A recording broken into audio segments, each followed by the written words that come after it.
O Senhor convoca todo o seu povo para se colocar diante dele. Quer sejam homens, quer sejam mulheres, velhos, jovens ou crianças. A convocação é para todo o povo. E todos devem se apresentar, inclusive os pequeninos. E nós precisamos entender, irmãos, de forma clara, que quando o Senhor convoca o seu povo, Ele convoca o povo que é seu corpo. É por isso que nós dizemos que essa história de culto de jovens, culto de velhos, culto de mulheres, culto de homens, não é bíblico. Porque o Senhor convoca o seu povo para adorá-lo, o povo, unidade. Ele não separa a criança dos seus pais, como Ele não separa o marido da sua esposa. Mas, infelizmente, vivemos um tempo em que as pessoas querem estratificar o povo de Deus, querem mutilar o corpo de Cristo. Ora, e nós precisamos entender isso, irmãos. Principalmente naquilo que diz respeito aos nossos pequeninos, aos filhos da aliança, aos santos filhos do pacto. Entender de forma clara que todas as promessas de Deus com relação à aliança, com relação ao pacto, pertencem tanto a nós quanto aos nossos filhos. Os filhos da aliança são membros da comunidade da aliança e têm os direitos e benefícios de alguém que pactuou com Deus. Assim como a circuncisão era um benefício dos judeus, e segundo Paulo, um benefício avantajado sob todos os aspectos, assim também aqueles que receberam o sinal do pacto e o selo do batismo têm todos os privilégios do pacto. E me entristece, irmãos, ver tantas igrejas presbiterianas separando as crianças de seus pais na adoração ao Senhor. É como se a Bíblia ensinasse uma adoração diferente. Não, o culto é só para os adultos. As crianças não. Olha o absurdo, irmãos. Principalmente na hora da pregação da palavra. Tira elas. Exclui elas do meio do povo. Quer dizer que elas nascem, eu trago elas para receberem o sinal do pacto, mas na hora delas ouvirem o seu Senhor a falar, elas são excluídas? Como assim, irmãos?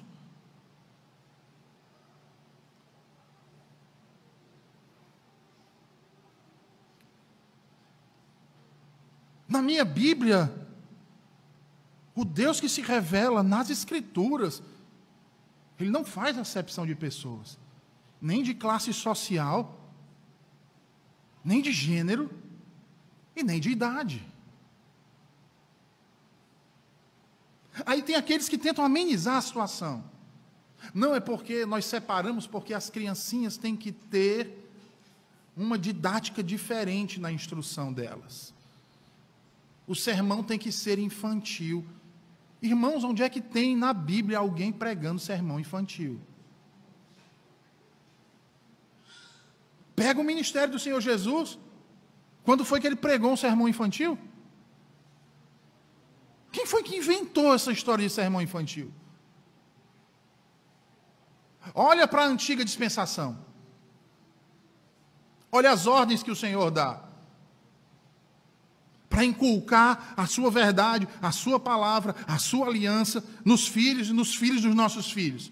Onde é que está dizendo ali que para eles tem que ser uma pregação infantil? Mas nós estamos bebendo tanto dessas coisas que o mundo tem ensinado aí fora, querendo trazer para dentro da igreja, de certa forma, querendo dar uma mãozinha para o Espírito Santo. Porque, meus irmãos, se é a palavra pregada como nós lemos hoje aqui, que fala aos nossos corações por uma ação sobrenatural do Espírito Santo. Em outras palavras, quando você diz, não, mas eu tenho que tirar o meu filho daqui, para que ele vá para uma salinha especial, para lá, aí veja bem, em 99,7% dos casos, ainda é uma professora, para ela pregar para a criança, de maneira infantil, querendo dizer então que o Espírito Santo é incapaz de convencê-la aqui. Que há 2 tipos de palavra de Deus para serem pregadas. Dá jeitinho, irmãos. Mais uma vez eu volto a dizer, a gente não pode ser hipócrita de dizer que a Bíblia é nossa regra única, né? Regra de fé e prática, se só é de fé. Porque quando chega na prática eu quero colocar do meu jeito as coisas. E aí eu não procuro por base bíblica, eu quero fazer tudo do meu jeito. Não interessa se a Bíblia diz ou não diz. O que interessa é o que eu julgo ser certo e correto. Mas eu julgo o que é certo e correto abdicando da palavra de Deus. E eu passo a decidir o que é certo e errado a partir do que a mídia ensina, a partir do que a escola secular ensina, a maioria esmagadora ateísta.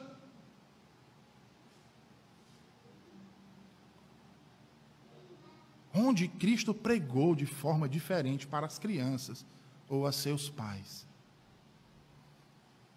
Pelo contrário, Jesus pregava, as crianças em direção a ele, quando tentaram impedir isso. E vejam, ele pregava e as crianças foram pedir a bênção do Senhor Jesus Cristo, reconhecendo nele o seu senhorio. E os adultos tentaram impedir, e o Senhor Jesus os repreendeu, dizendo, deixai vir a mim as criancinhas.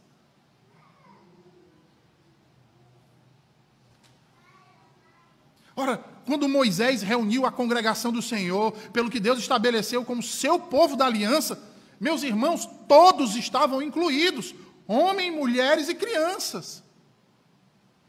Volte aí, vá de novo para Deuteronômio 29, por favor. Deuteronômio 29, veja aí o que diz, os versículos 10 ao 15. Diz assim, vós estáis hoje todos perante o Senhor vosso Deus, os cabeças de vossas tribos, vossos anciãos e os vossos oficiais, todos os homens de Israel, os vossos meninos, as vossas mulheres e o estrangeiro que está no meio do vosso arraial, desde o vosso rachador de lenha até o vosso tirador de água, para que entres na aliança do Senhor teu Deus e no seu juramento que hoje o Senhor teu Deus faz contigo, para que hoje te estabeleça por seu povo e ele te seja por Deus, como te tem prometido, como jurou a teus pais, Abraão, Isaque e Jacó. Não é somente convosco que faço esta aliança e este juramento, porém com aquele que hoje aqui está conosco perante o Senhor nosso Deus, e também com aquele que não está aqui hoje conosco. Percebam ainda, irmãos, que o pacto de Deus com o seu povo, obviamente inclui não apenas seus filhinhos, mas até mesmo aqueles que não são nascidos. Esse pacto continua na nova aliança, onde a promessa é ratificada no dia de Pentecostes, quando em Atos 2:39, Lucas narra o discurso de Pedro, a pregação de Pedro, quando ele diz, pois para vós outros é a promessa, para vossos filhos e para todos os que ainda estão longe, quantos o Senhor puder chamar. Ora, se os filhos eram centrais na antiga aliança, e uma vez que a nova aliança não é senão uma expansão da antiga, como eles não continuariam a ser centrais na obra redentora de Deus entre seu povo?